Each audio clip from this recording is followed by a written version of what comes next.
Blutbad. Hello and welcome back to another behind-the-scenes toy photography video. As I'm sure many of you are aware, we recently lost an incredible actor. James Earl Jones was someone who had a deep impact on millions of people's lives. This week, I wanted to take a photo to honor the man who voiced the greatest movie villain of all time. I'll also show you how I edited the shot in Photoshop. The action figures I used were Darth Vader and Luke Skywalker Jedi Knight from Hasbro's Star Wars The Black Series. For me, one of the most emotionally impactful scenes from Return of the Jedi was Luke lighting his father's funeral pyre. To recreate the pyre, I first placed some LED panel lights underneath an acrylic product stand to recreate the fire glow before laying my Vader figure on top. Next, I placed the pyre itself, which I made by gluing some twigs together. By using a wider aperture and placing my toy close to my lens, I was able to give Luke some blur around the edges. His torch was also made of a small twig.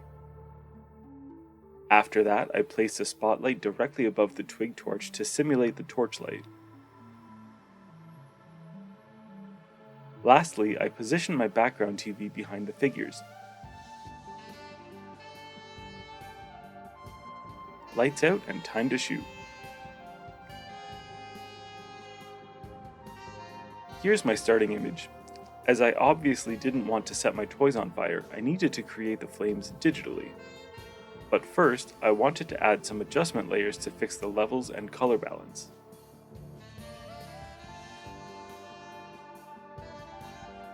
I usually try to create my special effects by hand, but I've never been able to make convincing flames, and I wanted this to look good.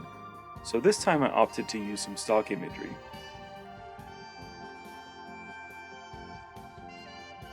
I used a combination of layer masking and layer adjustments to put the flames in place. As you can see, there was some trial and error involved.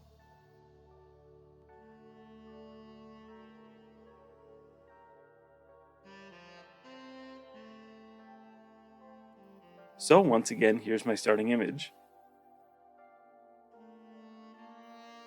And here's where I ended up.